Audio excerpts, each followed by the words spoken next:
Alibaba అరడజన్ దొంగలు అని ఒక సినిమా ఉందండి. అందరూ ఒకరు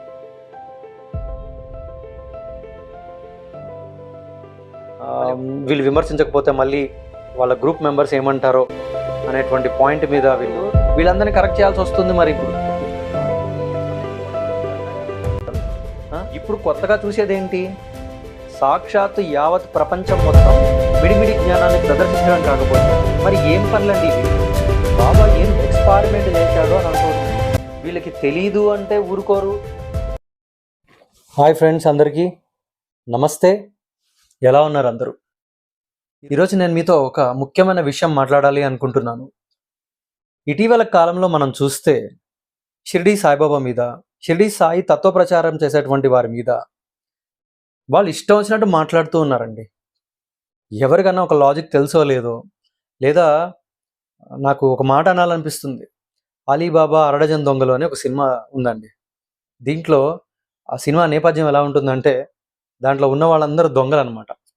అందరూ ఒకరు తెలియకుండా ఒకరికి మళ్ళీ వాళ్ళల్లో వాళ్ళకే కాంపిటీషన్, మళ్ళీ వాళ్ళలో వాళ్ళకే ఒక ఐక్యత, మళ్ళీ వాళ్ళలో వాళ్ళకే విభేదాలు. ఈ ఫేజెస్ అన్నీ కనిపిస్తాయి మనకి. అట్లాగే ప్రస్తుతం షిరిడి సాయిబాబాని టార్గెట్ చేసిన అందరూ ఒక టీమ్ అప్ అయ్యారు. ఒక గ్రూప్ అయ్యి ఒక్కొక్కరు లైమ్ లైట్లోకి రావడం, వీళ్ళు విమర్శించకపోతే మళ్ళీ వాళ్ళ గ్రూప్ మెంబర్స్ ఏమంటారో అనేటువంటి పాయింట్ మీద వీళ్ళు విమర్శించడానికి కూడా వెనకాడటం లేదు. దాంట్లో భాగంగా ఈరోజు ఆదిత్య పరశ్రీ స్వామి అంటారు ఆయన్ని. ఆయన కూడా ఒక విచిత్రమైన సంభాషణ చేస్తూ ఉన్నారు సాయిబాబా మీద. నాకైతే అర్థం కాలేదు ఆయన ఏం మాట్లాడుతున్నారో, కూడా విచిత్రంగా ఉంది. మనం కూడా ఒకసారి ఆయన మాటలు వినే ప్రయత్నం చేద్దాం. సో దానికి సమాధానము మాట్లాడుకునేటువంటి ప్రయత్నం చేద్దాం. ఒకసారి ఆదిత్య పరశ్రీ స్వామి ఈయన ఏం మాట్లాడుతున్నారో ఒకసారి విందామండి. విని ఆయన మరి ఏం మాట్లాడతాడో చూద్దాం ఒకసారి. సాయిబాబాని మనం గురువు అని అనలేము, కానీ ఆయన ఒక అవధూత, ఆయన ఒక యోగత్వాన్ని పొందినటువంటి ఒక సాధువుగా, ఒక సిద్ధుడిగా మనం చూద్దాం. చూసారా, సాయిబాబాను గురువు అని అనలేం కానీ ఆయన ఒక అవధూత. మరి ఈ తలాతోక లేని మాటలు ఏంటో నాకైతే ఏం అర్థం కావట్లేదండి. అసలు చూడబోతుంటే గురుస్థానంలో సరే ఏదో కొన్ని గ్రంథాలు చదువుకోనో, కొన్ని అనుభవాలతోనో, భక్తుల్ని నడిపిస్తూనో, ఒక పీఠాలనో ఆశ్రమాలనో పెట్టుకొని వీళ్ళు రన్ అవుతూ ఉన్నారు. ఓకే, వీళ్ళు కామెంట్స్ ఏంటండి? ఏం తెలియకుండా మాట్లాడేస్తారు, ఇష్టం వచ్చినట్టు మాట్లాడుతూ ఉంటారు. ఏమన్నా మాట్లాడితే ఫీల్ అవుతారు, లేదంటే మనం మాట్లాడేమని గగ్గోలు చేస్తూ ఉంటారు. సాయిబాబాను గురువు అని అనలేమంట, కానీ ఆయన ఒక అవధూత అంట. ఇదేమి మాటలండి? ఏమైనా తలాతోక ఉందా దీనికి?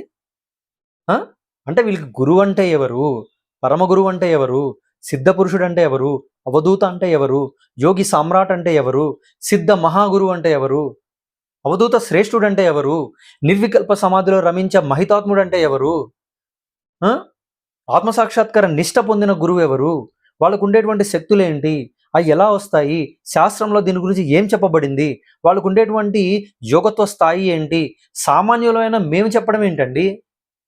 మీరు చెప్పాలి. కానీ ఇంకా మీరు చెప్తుంటే మేము కరెక్ట్ చేయాల్సి వస్తుంది. ఏమి ఇది కలియుగమో ఏంటో ఇదేనండి. మరి ఈ కలియుగంలోన గురువులు శిష్యులకు చెప్పడం కాదండి. ఇంకోండి, ఇంకా మాలాంటి వాళ్ళు వీళ్ళందరినీ కరెక్ట్ చేయాల్సి వస్తుంది. మరి ఇప్పుడు ఆయనంట గురువు కాదంట, కానీ అవధూత అంట. ఏం మాట్లాడండి ఇవి?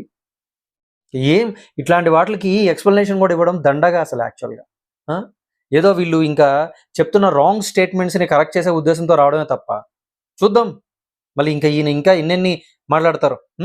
సాయిబాబాని మనం గురువు అని అనలేము, కానీ ఆయన ఒక అవధూత, ఆయన ఒక యోగత్వాన్ని పొందినటువంటి ఒక సాధువుగా, ఒక సిద్ధుడిగా మనం చూద్దాం.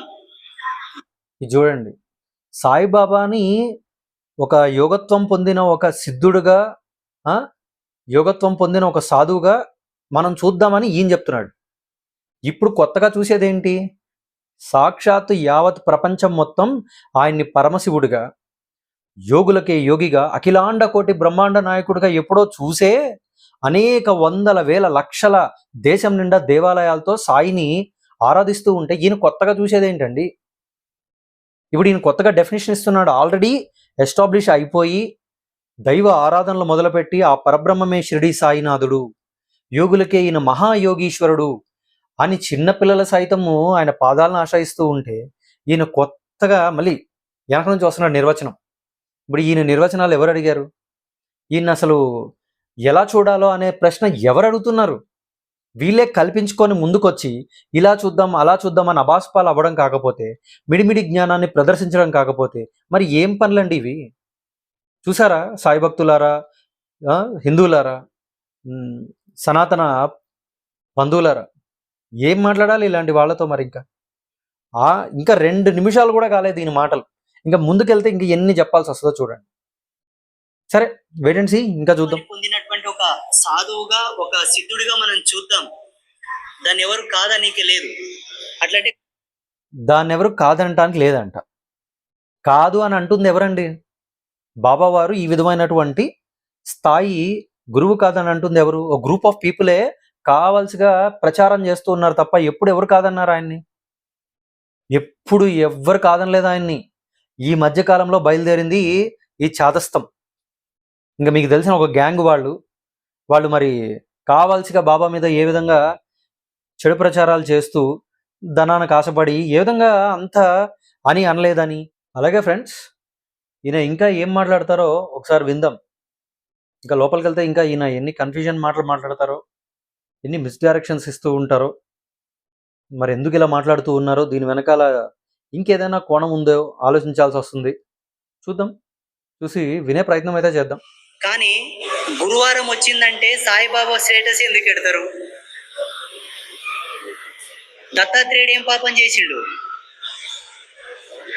దక్షిణామూర్తి ఏం పాపం చేసిండు? సాయిబాబా ఏం ఎక్స్పెరిమెంట్ చేసి ఇచ్చిపోయిండు లోకానికి? సో చూసారా, ఈయన ఇక్కడ మళ్ళీ మాట్లాడుతూ ఉన్నారు. గురువారం వచ్చిందంటే అందరూ సాయిబాబా స్టేటస్లు ఎందుకు పెడుతున్నారు? దక్షిణామూర్తి ఏం పాపం చేశాడు? దత్తాత్రేయుడు ఏం పాపం చేశాడు? ఎప్పుడన్నా ఎవరైనా అన్నారా అండి వీళ్ళు పాపాలు చేశారు అని? బాబా ఏం ఎక్స్పెరిమెంట్ చేశాడు అని అంటూ ఉన్నారు. ఏంటండి ఏం మాట్లాడుతున్నారు ఈయన? ఎవరి ఇష్టం వాళ్ళది, ఎవరు మనసుకు నచ్చిన వాళ్ళు స్టేటస్లు పెట్టుకుంటారో, వాళ్ళ ఫోటోలు పెట్టుకుంటారో, వాళ్ళని ఆరాధిస్తారో, వాళ్ళని కొలుస్తారో, వాళ్ళ మార్గంలో నడుస్తారో అది వాళ్ళ ఇష్టం కదా. ఆరాధించకూడని వ్యక్తిని ఏమన్నా ఆరాధిస్తే ఈయన మాట్లాడాలి. చెయ్యకూడని పని ఏమన్నా చేస్తే ఈయన ప్రశ్నించాలి. తప్పు అనుకుంటే ఈయన మాట్లాడాలి.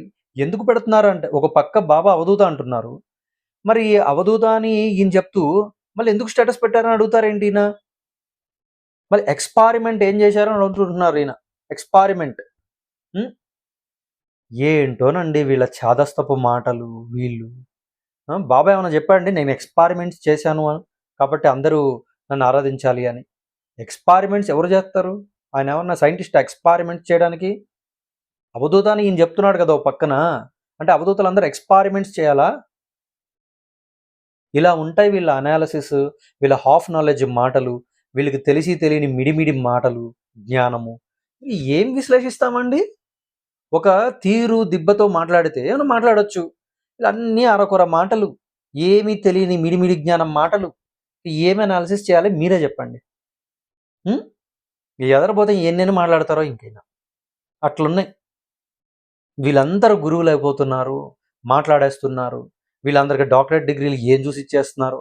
వీళ్ళందరూ కొన్ని మంచి చెప్తారు, కొన్ని సరైనవి ఉంటాయి, కొన్ని తలతిక్కతనంగా ఉంటాయి, కొన్ని ఇష్టం వచ్చినట్టు ఉంటాయి, కొన్ని అడ్డదిడ్డంగా ఉంటాయి. అంత కలగా పులగం అండి వీళ్ళంతా. ఈ గ్రూప్ అంతా ఇంతే. ఒక తీరులో, ఒక అనాలిసిస్తో, ఒక లాజిక్తో, ఒక సైంటిఫిక్ టెంపర్తో, ఒక అండర్స్టాండింగ్తో ఏముండవండి. ఒక మాట కరెక్ట్ ఉంటే ఇంకో మాట దొర్లిపోతూ ఉంటుంది, ఇంకొక మాట దొర్లిపోతే మరొక మాట ఏదో అప్రిషియేట్ చేసే విధంగా ఉంటుంది. అంత కలగా పులగం మాటలు ఈ గురువులు. వీళ్ళకి తెలీదు అంటే ఊరుకోరు, తెలిసినట్టు మాట్లాడతారు, దాంట్లో ఏంటేంటో చెప్తుంటారు. ఒక ముక్క కరెక్ట్ అయితే జనాలందరినీ తప్పు మార్గం పట్టించడమే, చెడు మార్గంలోకి నెట్టేయడమే, ఇష్టారీతిగా కన్ఫ్యూజన్ చేయడమే వీళ్ళందరూ. వీళ్ళు ఎందుకండి సాయిబాబా గురించి తెలియనప్పుడు ఎందుకు మాట్లాడతారు? మీకు గురువు కాదని అంటారు, ఆయన అవధూత అంటారు. ఏంది, ఏం పోలిక అండి అది? చూద్దాం.